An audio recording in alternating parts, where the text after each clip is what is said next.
Hello and welcome to this podcast. And the subject of this podcast is resilience and performance. And my guest today to discuss this fascinating area is Chemmy Alcott, four-time Winter Olympian, ever popular presenter of BBC Ski Sunday and performance coach. Chemmy, thank you so much for joining us. It's a real pleasure to have you here and particularly talk about this subject, which I know is something which is very close to your heart, close to your career, and of course now you're looking very much at performance coaching among your many things that you do, along with your presenting on BBC. So I guess the kick-off question, if you like, is to looking at that relationship between resilience and performance. And obviously, as a Olympic skier, you've had to draw on sometimes I guess huge reserves of resilience to literally pick yourself up and get yourself back on the skis and back mentally as well. Where does that resilience come from, would you say? Well, thank you for having me, first of all. And yeah, I'm actually probably more known as someone who crashed a lot and came back from crashes than anything I actually achieved in the sport. And sometimes I get quite bitter because of that, because I won over 150 national titles and I was ranked 8th in the world.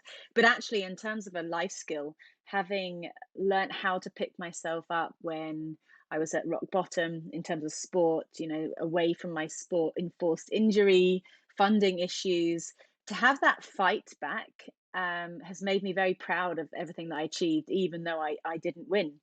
And it's just, it's part and parcel. When you decide to become a ski racer, you have to find your limit. And actually, when I look back at my career, for my 8 healthiest years, I chose to underperform. I chose to live within my capabilities. I chose to be at 80%. I kept 20% in my back pocket so that I had self-verification why I wasn't winning. And the issue there was I was the best in Britain at skiing at 80%, and I went on the world stage, and it was okay, it was good, but it wasn't my very best. And I had this terrible kind of vicious circle of staying in this bubble of underperforming and knowing that I was choosing to do it because I had this fear of failure. So many people were investing in my career financially and emotionally, and it was just so much expectations, and I was really fast in training, and it implied that I was choking in races, which is the worst word in the English language. It was brutal because I knew that I was choosing to be this way. I was choosing to be safe and ski in my comfort zone. And actually, that's something we're seeing quite a lot in the pandemic. Coming out of it, we all want to be safe. No one's risking anything anymore.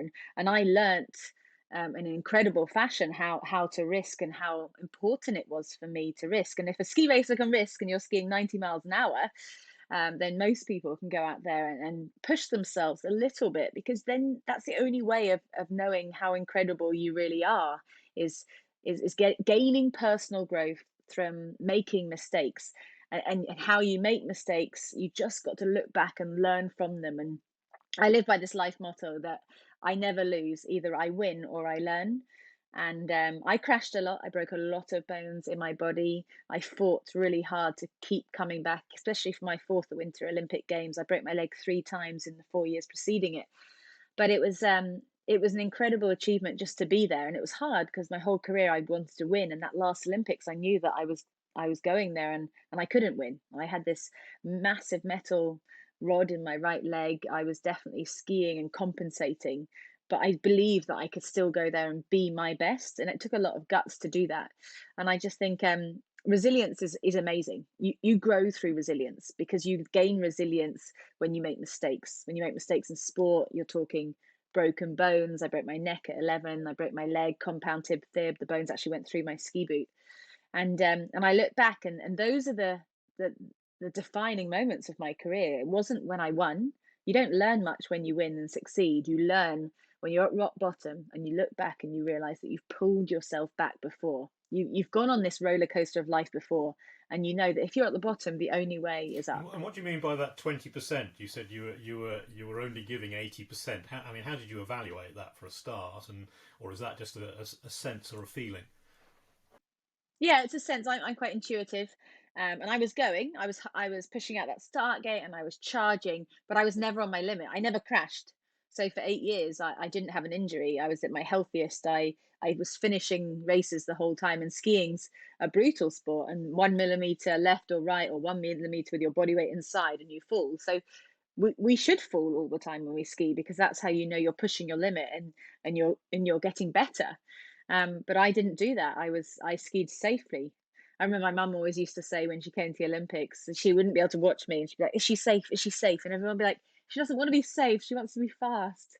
So it's just, it's a different way of looking at it, but it's definitely something that I realized in hindsight when I looked back on my career, and I realized I could have been a World Cup winner, but I was the one.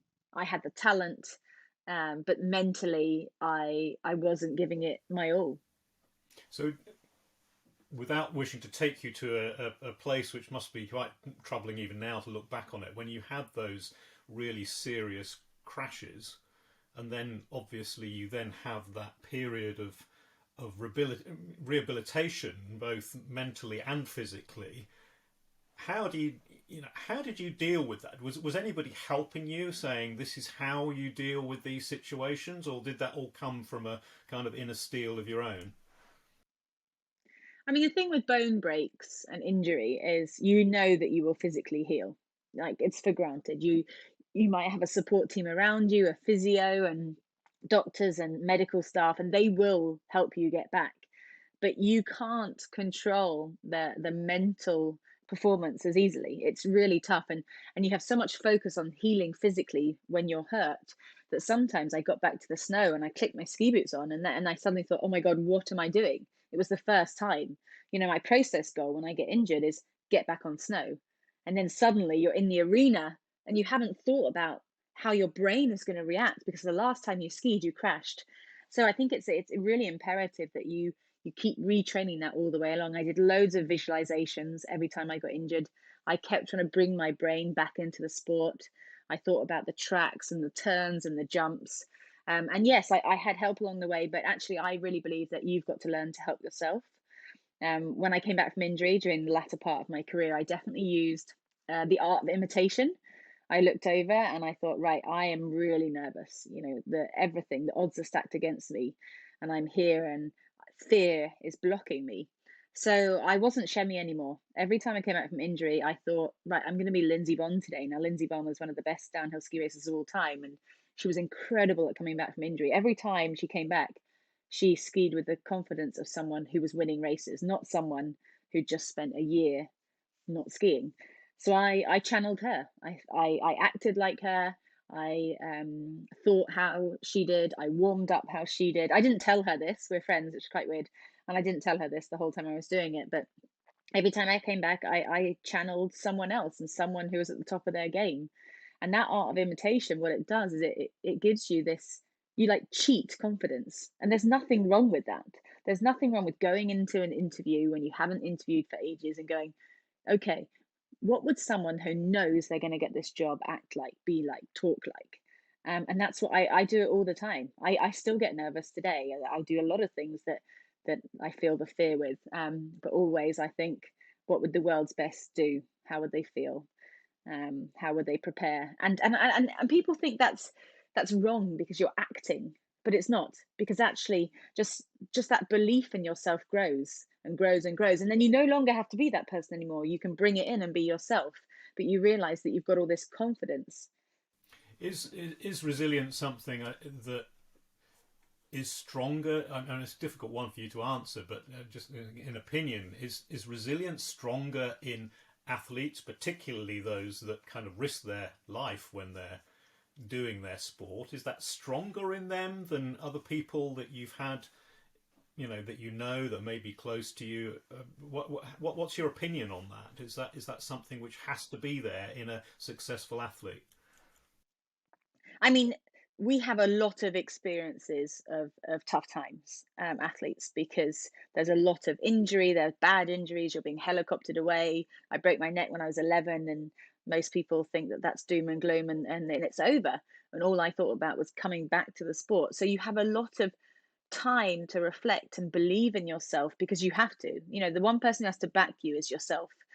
Um, I mean, I remember when my mum passed away when I was 23, I was ready to ski again really recent afterwards, like soon afterwards. I was ready. I knew that that's what she would have wanted.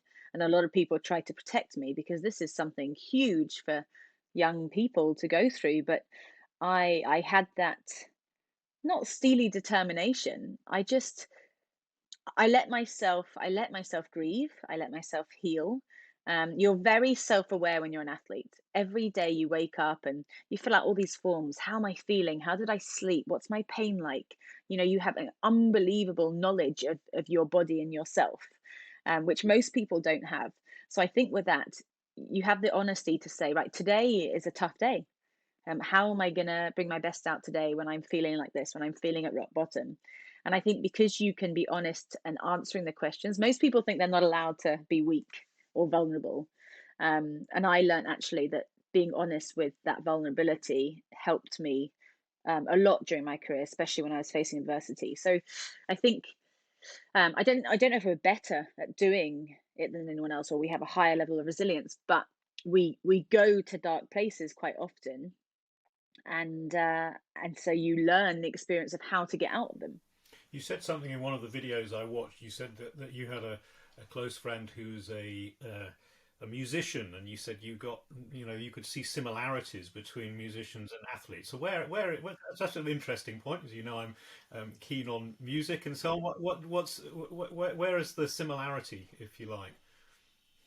So yeah, a friend of mine's an opera singer, and I have another friend, a really good friend, who has his own band, and we all grew up in a similar place. And I just saw that they would go out and they would train, they would rehearse, and then they would perform, and then they would go and travel. And I was like, oh my gosh, this is really interesting because it's the same intention. You have got to be your best.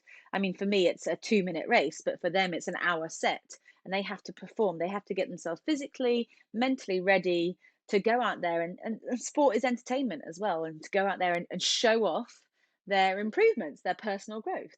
And obviously in skiing it's very easy because we've got a clock and we've got stats everywhere, whereas in performance wise it's more difficult because it's subjective and everyone always has an opinion on you.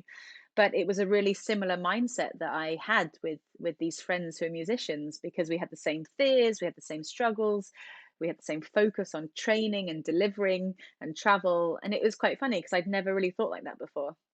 Plus, we could always meet for Tuesday lunchtime, and most people can't, in normal 9 to 5s, can't meet up every Tuesday lunchtime. It's like, okay, we've got the Tuesday club. Yeah, very good. I suppose also that kind of pursuit of excellence and looking at that detail, isn't it? That often musicians and athletes, and I know you're brand ambassador for Stratiam, which is obviously a performance software. Moving on to sort of performance, and obviously, that resilience is essential for that high performance. There's a lot of use of data, isn't there, in kind of modern sport? And I know that you also coach business people and so on. So how does that translate? What you've learned from looking at those data, that management of those small things? How does that relate to business? Would you say?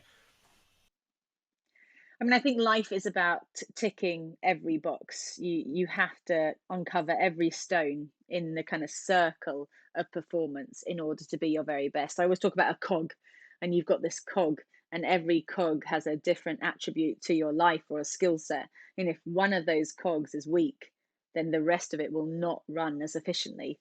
And sport is all about marginal gains. I mean, we're talking skiing hundredths of a second. So you have got to have data in every part of your life, because you've got to have knowledge and stats to back up where you're good, where there's an opportunity for improvement, and where, right now is okay. This area you can put to the side because this would have a bigger impact focusing on this area. So data was imperative, and people don't realize that because it's quite a free flowing sport being a downhiller. You've got to do loads of training, data analysis, time in the wind tunnel to get your performance right, equipment testing. Every ski you ski on has 100 hours of labor that goes into it before you ski to make it fast. And yet you get in that start gate and you just have to flow. You can't think about any of that, because if you think about that, you're distracted. So it's a really interesting mindset But to have confidence in the start gate, you have to have data to support that you have done everything you can do and turned every stone over and gone, right, I'm ready.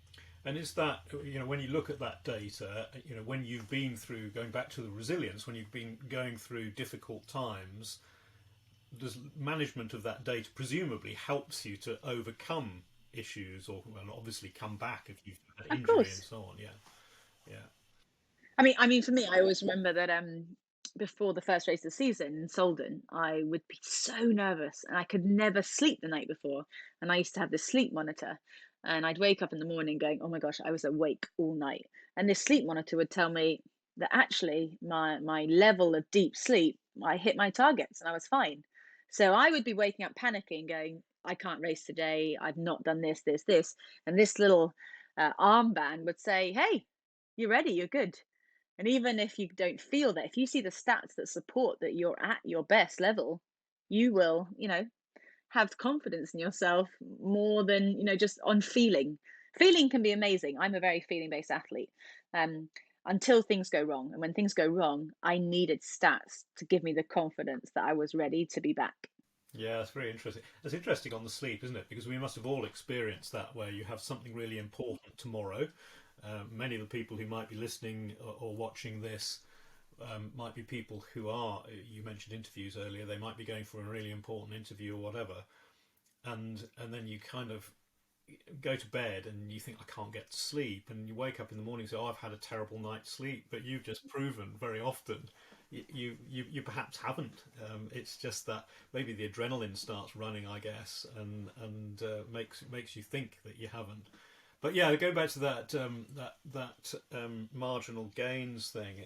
It is a fascinating area, and again, when I'm looking at my own coaching that I do for people on careers and going for interviews specifically, I think it's those marginal gains can make the difference between getting the career that you want and not. So if you attend to all of those things and make sure that you're properly prepared, that you know what you're talking about, and you're feeling confident and you've practiced, then those all of those things all add up to maybe making you better than the other person you're competing, because life's a competition, isn't it?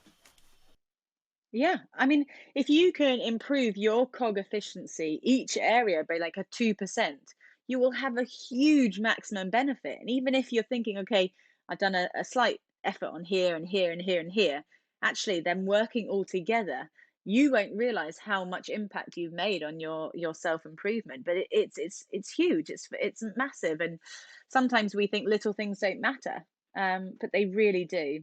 What is it? Every little helps. I don't want to quote. Is it Tesco's? Or maybe we should get a bit of sponsorship in here from that organisation. But yeah, it's true, isn't it? Certainly in terms of of preparedness and training, those little marginal gains all add up, and that is definitely, I think, something which has the business world has kind of learnt from sport, because I think it was, wasn't it one of the trainers in cycling who really focused on these tiny areas of improvement, and it all added up to you know huge overall. Lots of gold Yeah, medals. absolutely, which Yeah. is great.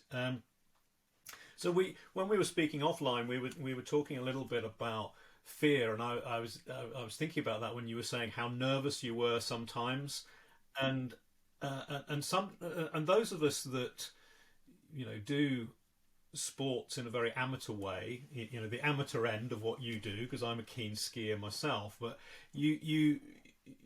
one is tempted to think that people like yourself clearly have a different fear index to the rest of us, and but tell us a little bit about that side of things, because fear to some extent can be a positive and it can also be a negative, can't it? And it also is related again to resilience. But tell us a little bit about how you have dealt with that. That would be fascinating for the listener.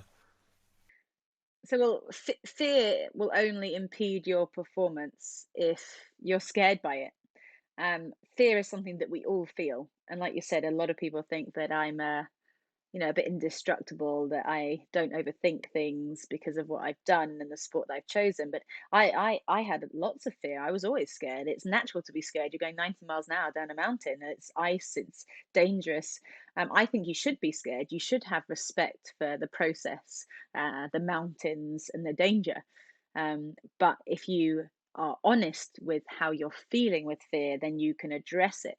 I always talk about the fear bubble, and actually, Ant Middleton, his book, he talks quite a lot about this as well. And I had the same strategy with fear. I tried not to overthink fear, but then as I got before the start gate, I got in that fear bubble. I addressed it. I said, right, I am feeling this way. It's normal. Every other athlete in the start is feeling this way. But these are the reasons why I can step out this fear bubble and race down this hill. And I looked at the experiences I had, the passion that I have, the fact that I love skiing more than anything else in the world, which is why I was able to come back from all of my injuries. I didn't do it because it was a work. I did it because it was my passion, and how fortunate I was to be there. And so I think that this big issue with fear is terrible. We see fear as a dirty word almost in our society, especially men. I mentor a lot of athletes, and when I see young boys are blocked by fear and nerves, I can see it. I can see it. I say to them, right, let's talk about what you're feeling, and they're like, no, I'm fine. I'm fine, because they think that it's not appropriate to feel that way. And you should be scared. If you're not scared, then you're not doing something worthwhile and you're not pushing yourself. If you're always flippant and relaxed, then you're living a life that's too easy. You should be able to push yourself. If you push yourself out of your comfort zone, of course you're going to be scared. And there is nothing wrong with that. It's just about how you address that fear, how you don't let it overtake you, you address it, you respect it, and you move forward. That's great. Well, that is great advice. Particularly from anybody that's listening to this or watching this, knowing what you've done and what you've overcome, then that's superb advice. That in fact fear is something which we kind of need to respect, but also just accept. It's a human emotion, I guess. So that's been great, Chemmy. Thank you so much. And anything. Just going back to that resilience piece, which I say is so important for a lot of the people that will be listening to this. Have you got any particular things that you think are really, really important, that whatever they take away from this in terms of dealing with setbacks and coming back at life and really making something of it, what would you say those things were? I think share your fears, talk to people. When we are at rock bottom, we often feel like we're the only ones at rock bottom. And you can put on a face paint and go outside, and you'll walk down the street and no one will know what you're going through. And if you don't talk to people about how you're feeling, then it's really hard to help yourself. And unfortunately, we are a society where we brag on social media when things are great. We will share all the fantastic things that we're doing, how we're feeling, how we're winning on life and social media. And yet, when things get really tough, we hide that away. We push it under the carpet. We think that we can handle it alone. And that is the time where you need to let people in, let people help you. It doesn't have to be your inner circle, your family, your friends. Maybe it's a colleague or a mentor, or I'm that person on the tube who tries to make eye contact with everyone, because I think it's really important to tell our stories. And that's why I love working in TV now and interviewing people, because sometimes people say things that you never expect. These people who are leaders at what they do in the world have made unbelievable mistakes in order to get there. And I think it's really powerful, all of us talking about tough times where we actually don't believe that we can get back up again. We can't ride that roller coaster up. And actually, if we all talk about it, we will all get the belief that someone else has been there and someone out there can help you. To help you help yourself. At the end of the day, you have got to pick yourself out of that dark time. But there are a lot of people who can give you the buzzwords, tell you the right things to help you. Yeah, that's great, and thank you. And it fits in very well with a couple of the previous podcasts that we've done. One on change management with Holger Ratgeber, who's a best-selling author on change management, and he said a very similar thing about, dealing with change is, you need to get other people around you to help you deal with that situation, with that change, and pick yourself up. And then one of the other podcasts was with Jeff Hayden, and he was talking about the interesting aspect about some of the famous people that he'd interviewed, and how the fact that these famous people are essentially like everyone else. They're like all of us. They have the same challenges and the same things to deal with, and you can be a Winter Olympian, and you've still got you've got different challenges, but you've still got a lot of the same mental challenges to overcome, and that's been wonderful. The process of overcoming fear and failure is the same for everyone, because like you said, it's all relative. Yes, my fear levels might be a lot higher than other people, but I still go to them. Other You probably people's just might push them be to a level a going lot and further than others. exactly, but you then get comfortable with that level, so then you can push yourself to another level, and you just keep climbing up, and you realize that you've climbed up that ladder without realizing it. Great, superb, Chemmy. Thank you so much, and your busy schedule. I'm so grateful that you found time for us today, and it's been really enlightening, very inspiring, and you are an inspiration to many people who particularly follow the sport. But even for those people who don't have any interest in skiing, I'm sure that they will have found all of your bits of wisdom there really, really inspiring and interesting, and very, very relatable to other areas. So thank you again, and I hope we have an opportunity to speak again in the future. Thank you. Thank you for listening to this podcast. Our guest this time was Winter Olympian and BBC broadcaster Chemmy Alcott, in discussion with me, Nigel Job. Chemmy can be followed on Instagram, Twitter and LinkedIn, and of course seen on BBC, Ski Sunday and YouTube. I hope you enjoyed this podcast, and please check out others in the series. Have a great day.